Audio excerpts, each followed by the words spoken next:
बाप को भले कचड़े के ढेर में फेंक दे।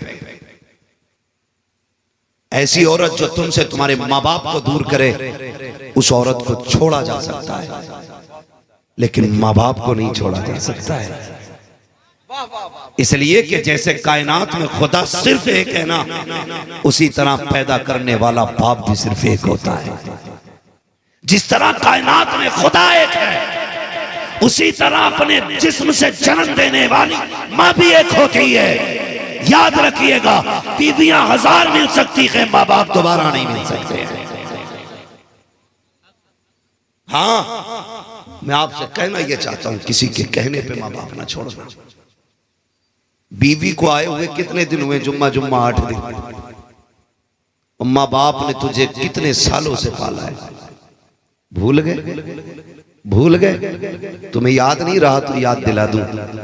जब तुम 3 साल के 5 साल के थे और तुम खेलते हुए दूर निकल जाते थे ना, तो ये माँ दरवाजे पे आ जाती थी और कोई ऐसा फर्द नहीं होता था जिससे पूछती नहीं थी, तुमने मेरा गुड्डू देखा हो तो बताओ, इधर मेरा कहीं भूरा हो तो बताओ, मेरा लाल इधर गुजरा हो तो बताओ।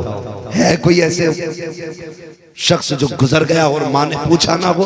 जब लोग ये कह के चले जाते कि मिला हमने नहीं देखा, फिर माँ दुपट्टा डाल के घर से निकल आती थी, एक एक कौना छानती थी, मेरा लाल कहाँ है, मेरा शहजादा कहाँ है। कितनी तलाश के बाद जब तुम मिलते थे, फिर उस वक्त माँ की मुस्कान देखने की होती थी। वो मारती भी थी तो प्यार से मारती थी, वो डांटती भी थी तो सीने से लगा के डांटती थी। अल्लाह अकबर, ऐसा प्यार करने वाला कहाँ से लाओगे? कहाँ से लाओगे इतनी चाहतें लुटाने वाला? हाँ हाँ, हम रातों के मुसाफिर हैं, अक्सर रातों में सफर होता है। मैंने चौक में किसी बेटे को खड़ा नहीं देखा जो ये कह देता बाप के इंतजार में खड़ा हूं।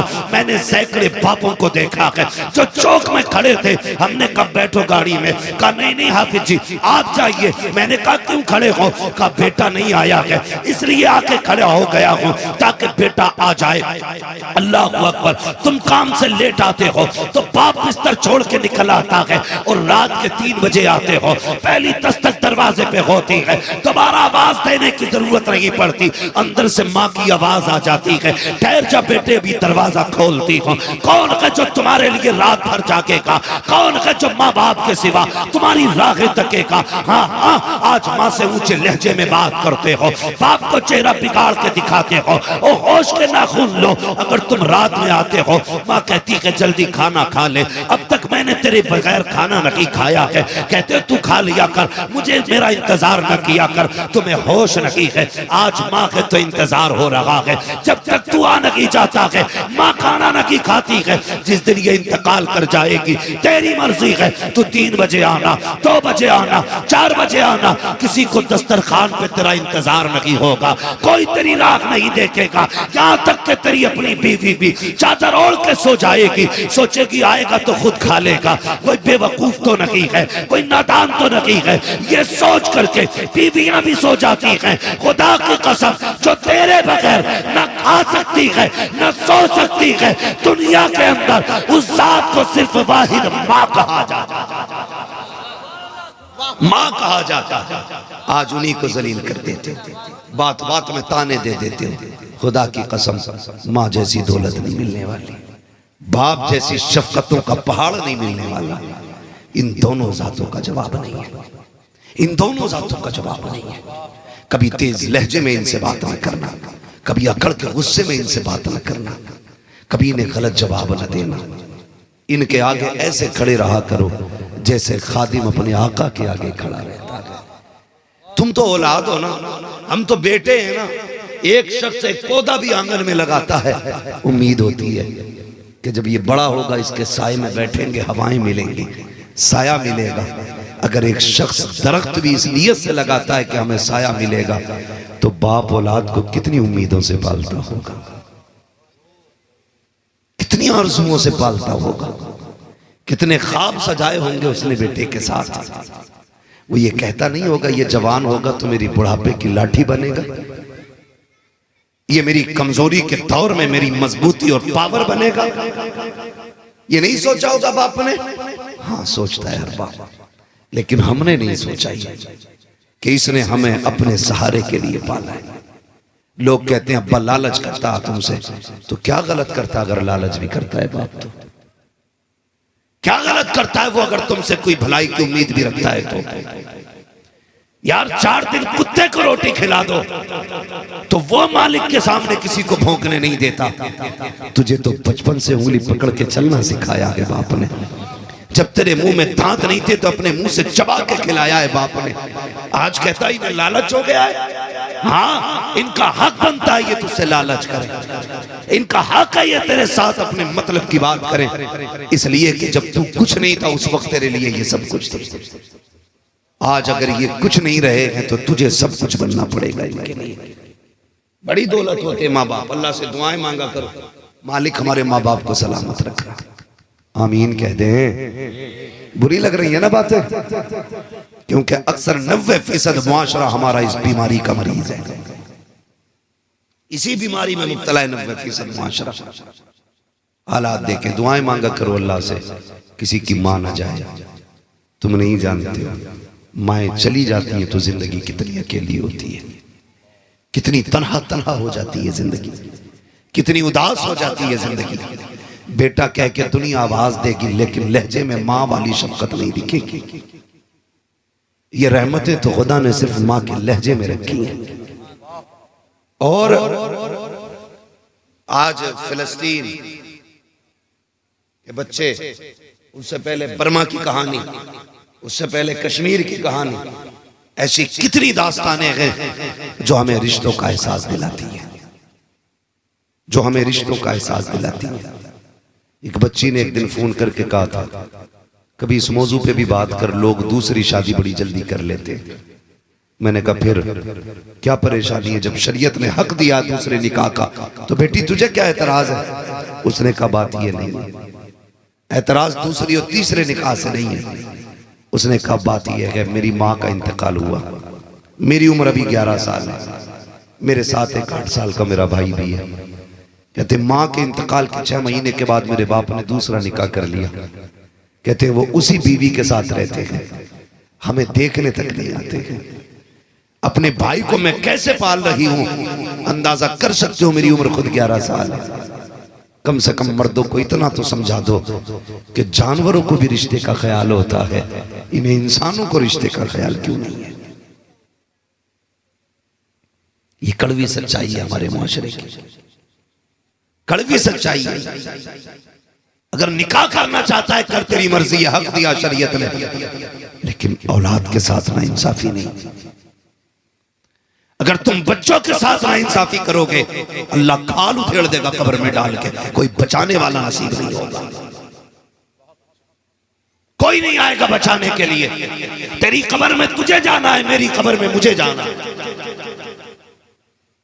और ये कौम जो शबे बारात में, शबे कद्र में सिर्फ ऊपर अगरबत्ती लगाती है, उससे क्या उम्मीद रखते हो ये बख्शवा लेंगे?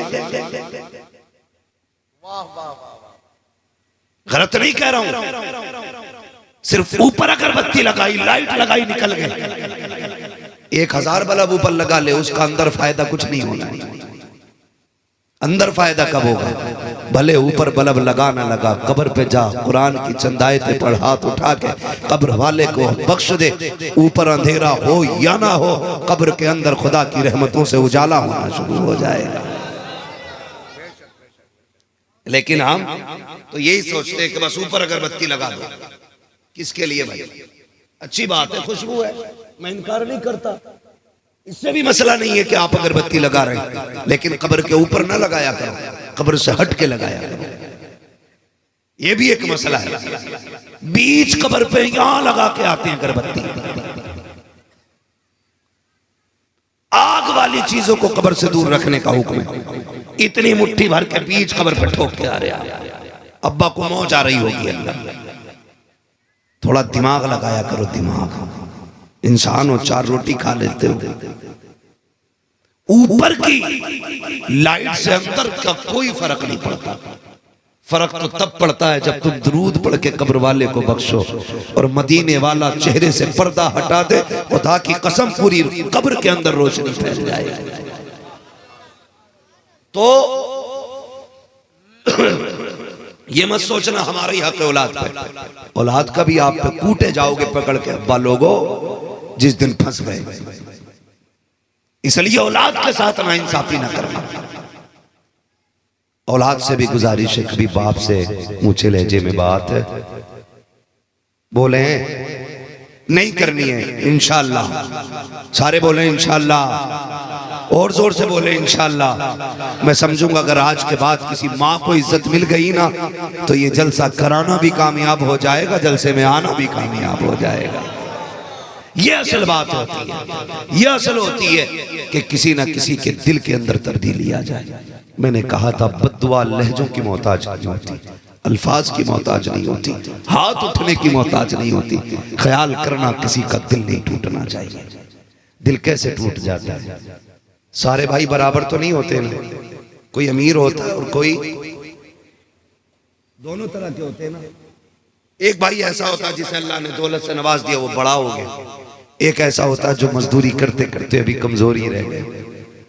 जब कभी किसी अमीर के घर मेहमान आते हैं तो गरीब से कहता भैया जरा आज अंदर ना आना। कहा क्यों? का मेरी बेटी को देखने वाले लोग आ रहे। भैया आज घर में मत आना, मेरे बेटे को देखने वाले लोग आ रहे। तूने तो ये सोच के कहा कि ये कमजोर है, गरीब है, इसके कपड़े, इसकी हालत देख के लोग मेरी इज्जत पे उंगलियां उठाएंगे, इसका भाई है। तुमने ये सोच के कहा, लेकिन उसके दिल को एक झटका लगा और वो अंदर टूट गया। तुम्हें खबर तक नहीं हुई, वो टूट गया। अब तू 1 लाख अगरबत्तियां मजार पे जला, 7,000 चादरें जाके चढ़ा दे मजार पे, कुछ नहीं होने वाला है। इसलिए कि तू भाई का दिल तोड़ चुका है, अपनों का दिल तोड़ चुका है। कभी जब गुर्बत की बुनियाद पर किसी अपने को साइड किया जाता है, दिल टूट जाता है, उसका दिल टूट जाता है।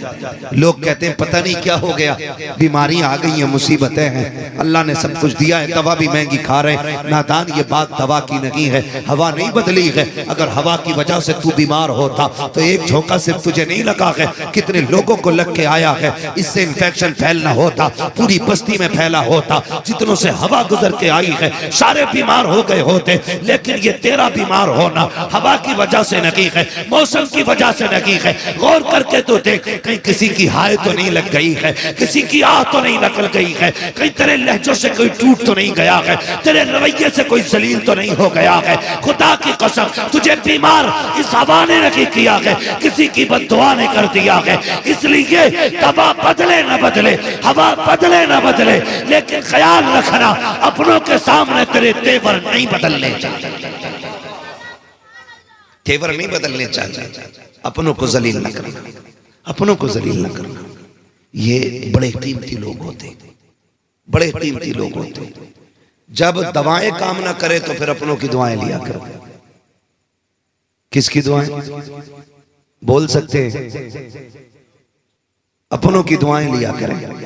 कैसे? बस आखिरी बात है मेरी, वो मैं बात खत्म करने लगा हूं 3-4 मिनट में, बस तवज्जो फरमाइएगा। अपनों की दुआएं कैसे काम आती हैं सुने। अक्सर बड़े बनने का ख्वाब इंसान को परदेश ले जाता है, यही है ना? बड़े बनने का ख्वाब इंसान को परदेश ले जाता है, या फिर मजबूरियां परदेश ले जाती है। कोई अपनी खुशी से अपना वतन नहीं छोड़ता है। वतन तो भले झोपड़ी क्यों ना हो, वतन तो अच्छा लगता है।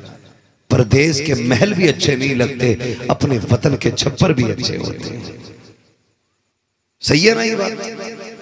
फिर जो लोग परदेश जाते हैं, या तो उन्हें शौक ले जाते हैं या उन्हें मजबूरी ले जाती है।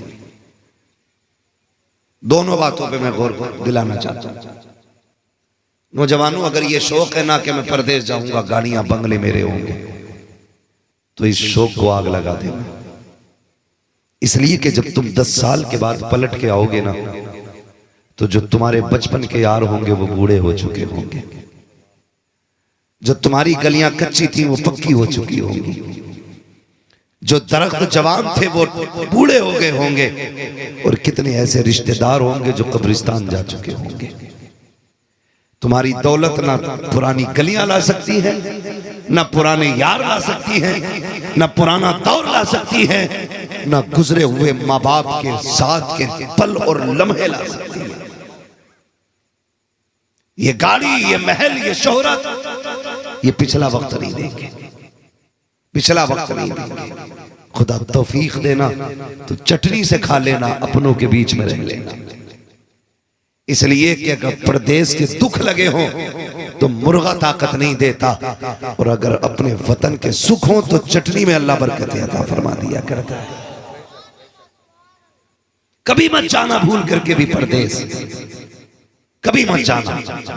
ये होती है शौक की बात, परदेश जाओगे। एक होती है मजबूरी, बहन जवान हो गई, भाई को परदेश जाना है, बेटी जवान होने लगी, बाप को परदेश जाना है। क्यों? क्योंकि ये कौम के अंदर ऐसे कुत्ते पल रहे हैं, उस वक्त तक किसी की बेटी कबूल नहीं करते जब तक इन कुत्तों को 10 लाख का टुकड़ा न पड़ जाए। ऐसे भी जलील समाज में, ऐसे लोगों के लिए मेरे पास कोई शराफत का जुमला नहीं। उससे बड़ा बदबख्त कुत्ता जलील कौन होगा जो बेटी के साथ 10 लाख के पैकेज का भी सवाल करता हो। जिस दिन अपने आंगन में बेटी आएगी ना, तब पता चलेगा। जिस दिन तुम अपनी बेटी रुखसत करोगे तब एहसास होगा बेटी क्या होती है। मैं कहता हूं जिसने बेटी दे दी उसने सब कुछ दे दिया। जिसने बेटी दे दी उसने सब कुछ दे दिया। वो सब कुछ दे चुका जो बेटी दे चुका है। इसलिए अब किसी को मजबूर ना करना कि वो बेटी के साथ उसके खर्चे के 10 लाख भी दे, सोने के लिए बेड भी दे, खाने के लिए बर्तन भी दे, पहनने के लिए कपड़े भी दे, और रहने के लिए घर के अंदर फर्नीचर और इंतजाम भी कराए। ऐसा कभी ना करना। अल्लाह से बस इतनी दुआ करना, मालिक नेक सीरत नेक सूरत बीवी अता फरमा। जिसे नेक सीरत बीवी मिल जाए वो सबसे बड़ा धनी आदमी होता है। सबसे बड़ा खुशनसीब है वो जिसे नेक सीरत बीवी मिल जाए। तवज्जो है मैं जो कह रहा था आपसे? मैंने ये कहा था कि रिश्तों को तोड़ देते हम लोग, गरीबी हमें अपनों से दूर करने का सबब बना लेते हम लोग, गलत सोचते हैं। खुदा की कसम, कमजोर को सीने से लगाने का नाम जो है ना, वो जन्नत में जाने का टिकट है। गरीबों को निभा जाने का नाम जन्नत में जाने का टिकट है। इसका मतलब ये नहीं है रब ने आपको 4 पैसे दे दिए तो किसी का दिल तोड़ दे, किसी को जलील करे। हाँ, मैंने जो आयत करीमा पढ़ी थी, लक़द काना लकुम फ़ी रसूलिल्लाहि उस्वतुन हसना, मेरे महबूब की ज़िंदगी आपके लिए बेहतरीन नमूना है। हुजूर के किरदार को अपनाने की कोशिश करें, हुजूर के दिए हुए दीन को अपनाने की कोशिश करें जो दीन मुस्तफ़ा ने हमें अता किया है। कोशिश ये करें उस दीन पे हम मजबूती से अमल करेंगे, अपनों के रिश्ते निभाएंगे, अपने लोगों को राज़ी करेंगे और किसी को भी कोई घमंड नहीं देंगे। मैं बात कर रहा था, बंदा परदेश गया कमाने के लिए, जब परदेश गया ना उसको बीमारी लग गई, चेकअप करने के बाद पता चला उसको कैंसर हो गया है। जब कैंसर की बात सुनी, इलाज के लिए हॉस्पिटल गया, डॉक्टरों ने जब चेकअप किया कहने लगे कैंसर लास्ट स्टेज में है, अब बचने का कोई रास्ता नहीं है, अब दवा काम नहीं करेगी, अगर काम आएगी तो किसी वली की दुआ काम आ सकती है, किसी बुजुर्ग के जुमले काम आ जाएंगे। गया अल्लाह वाले के पास, कहा मौत के मुंह में हूँ, बताइए क्या किया जाए। डॉक्टरों ने लाइलाज कर दिया है। कहने लगे कहाँ का रहने वाला है? कहा फला मुल्क का। कहा क्या बात है? कहा कैंसर है, डॉक्टर कहते मरने वाला है। उसने कहा परेशान क्यों होता है, अपने मुल्क वापस चला जा। कहा करना क्या है? कहा 3 महीने अपने रिश्तेदारों को रोटियां खिला, दावतें करके खिला, उनको 3 महीने तक खिला, फिर वापस आना। उसने कहा डॉक्टर कह चुके हैं 1.5 महीने में खत्म हो जाएगा। उसने कहा क्या जानता है, ये डॉक्टर तो पागल होते हैं, जिंदगी देने वाले डॉक्टर नहीं होते हैं, जिंदगी देने वाला खुदा हुआ करता है, खुदा होता है। आया अपने वतन, खिलाया रिश्तेदारों को, 3 महीने के बाद गया, चेकअप कराया, कोई बीमारी नहीं थी। डॉक्टर कहने लगे ये इलाज कैसा हुआ? उसने कहा था खुदा की कसम तुम्हारे पास इसका कोई इलाज ना था, इसका इलाज मदीने वाले मुस्तफा की हदीसों से हो गया।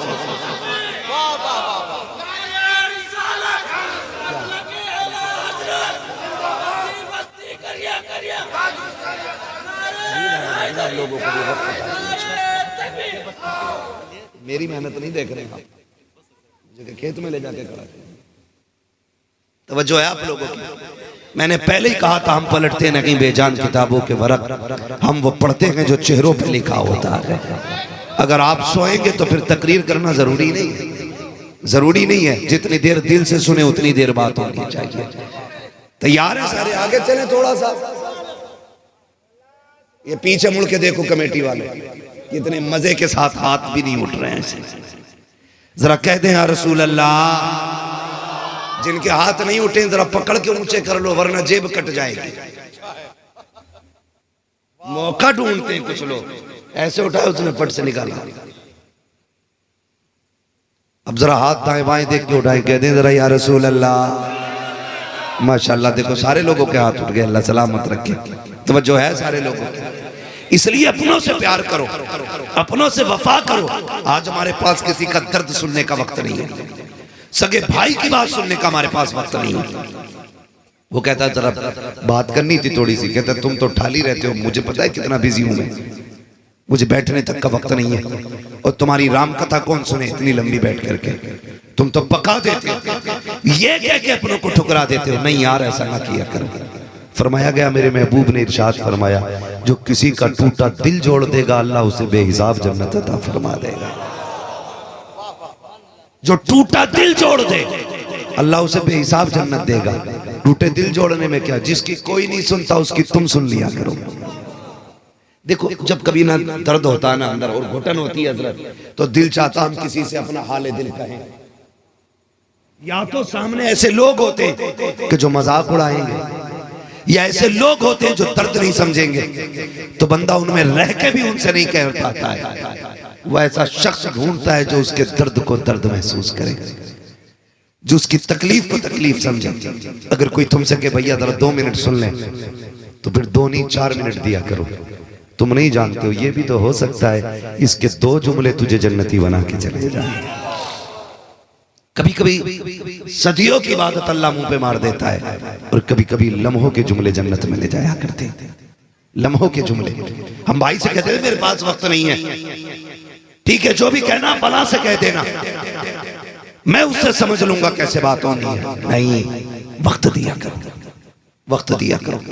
हम कितने भी बड़े हो जाएं मदीने वाले से बड़े नहीं हो सकते। मेरे महबूब हैं, सहाबा की अंजुमन सजी है, हुजूर बैठे, इतने में सामने खातून आई, इशारा किया, हुजूर उठ के जाने लगे। सहाबा कहते हैं या रसूल अल्लाह गर्मी है, दोपहर है, ठहर जाइए। आका करीम चले गए और उस औरत के बाद सरकार काफी देर तक खड़े रहे, बात करते रहे।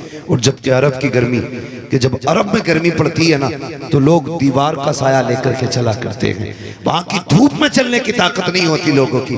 जब चलने गए ना काफी देर तक हुजूर बात करते रहे। सहाबा फरमाते हमने हुजूर को देखा, चेहरे पे शिकन तक नहीं आ रही थी। आका करीम इतनी देर तक खड़े रहे, आका ने पैर तक नहीं बदला था अपना, जिस अंदाज में खड़े हुए थे वैसे ही खड़े रखे। जब बहुत देर के बाद औरत की अपनी बात मुकम्मल हुई तब वो गई, सरकार पलटे। सहाबा कहते या रसूल अल्लाह किस औरत के मुंह लग रहे थे, इसको तो मक्के में पागल कहा जाता है, इसे कोई मुंह नहीं लगाता है, इसे कोई शहर के अंदर अक्लमंद नहीं मानता है। सारा वक्त आपने इतना कीमती उसको दे दिया। मेरे नबी ने कहा था चुप हो जाओ, जिसे कोई मुंह से नहीं लगाता है उसे मुंह से लगाने के लिए आमीना का लाल आया।